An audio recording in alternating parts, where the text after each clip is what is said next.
What is going on, ladies and gentlemen, and welcome to the Ballerina review, the John Wick spin-off. I've actually been waiting for this movie for a while. I think it was delayed due to the strikes. Yeah, man, we'll get straight into my expectations for this. What were my expectations? I mean, on one hand, you have like John Wick, one of the greatest action franchises of all time, some of my favorite movies, four amazing movies. I was hoping like it could kind of be like that. Obviously, different director, different main character. I was hoping it would not just disgrace the franchise, basically, like they've done with so many other ones in recent memory. Considering it was female led, I was just hoping they don't turn her into like the greatest thing since sliced bread, like they do with like most of these female led bullshit, like Star Wars, for example, or fucking Captain Marvel, where she just shows up, she's the most powerful being ever, and yeah, they just kind of ignore biology and ignore fucking experience and ignore previous lore of the franchise. Like, we all know John Wick's meant to be the boogeyman and the most feared guy in the world. So if suddenly she just showed up and she was meant to be better and stronger and more feared than him, I would have kind of been pissed off. But luckily, we didn't get that in this movie. But yeah, let's move on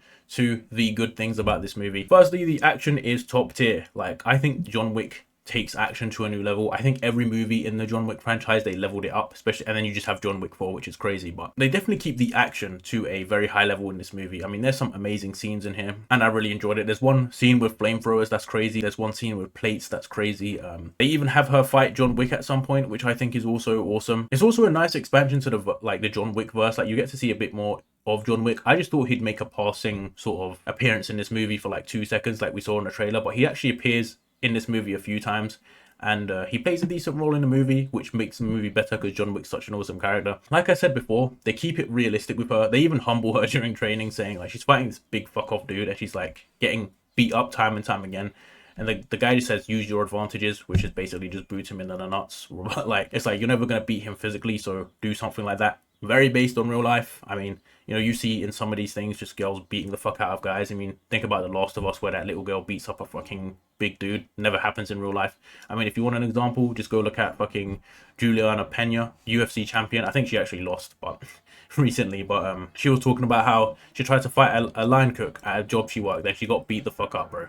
And she was already in the UFC at this point, so I don't know why people try to obfuscate biology in these movies. Like, I understand some of it is not meant to be realistic, but it becomes very pandery when it's just random. And I like that they keep it realistic. She's still crazy and she still could kill a lot, like everyone, but like, she gets humbled by John Wick as well, which was pretty cool. I like that because it doesn't shit on the IP. It doesn't ruin like John Wick as a character either, which is great. Like I said, John Wick being in the movie is great. There's also a Daryl Dixon jump scare in there. I didn't expect Norman Reedus to show up in this movie. I'm not even sure what movies this guy's in anymore. I ain't seen him since Walking Dead, but he just makes a nice jump scare in this movie. In terms of the villain, I think the idea of the villain thing is cool. Like, this weird, crazy cult inside of this crazy universe is awesome. I just think the main villain's not that intimidating. I just think he's a bit of a wimp.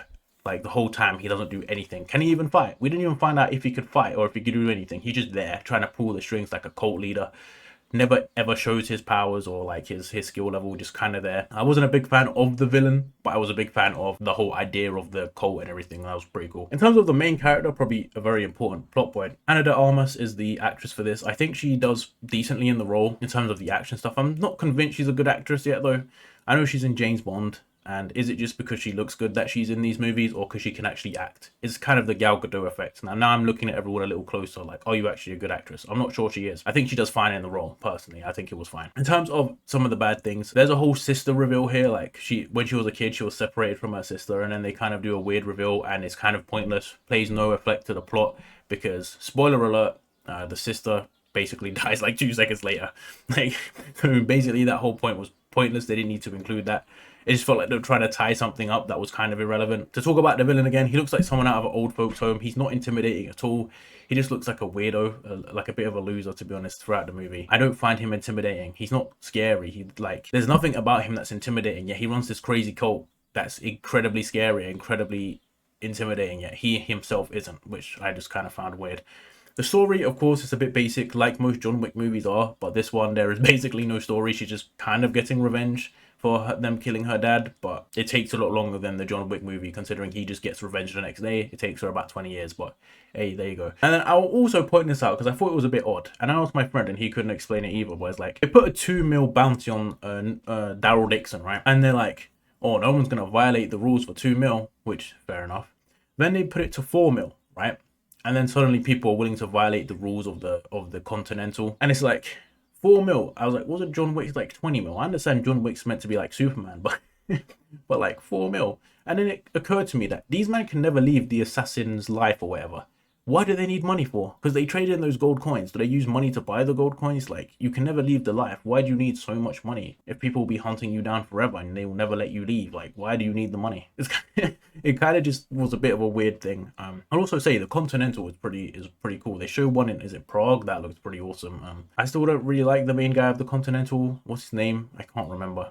They also bring back Lance Reddick. I know he passed away. I don't know when they filmed that, if he filmed it before he died or they used AI or whatever. But it's always nice to see him in the movies. I think he played a good role. Overall, would I recommend you see this movie? Now, personally, I really enjoyed it. I think it's a good movie. One of the better movies this year, actually. I mean, is it on level with Sinners, which is my favorite movie of the year? No, but it's probably number 2 or 3. But it has been a pretty weak year so far for movies, but I'd definitely say it's one of the best ones I've seen. Is it worth paying money for? I'd say so. Like, if you like John Wick, you might as well go see this. I don't think you'll be disappointed by it. Obviously, it's not as good as the John Wick franchise, but it's still pretty good. I very much enjoyed it. So yeah, that's just my take. You guys let me know what you thought, if you've seen it or if you're gonna see it, in the comments below, and I'll see you all in the next one.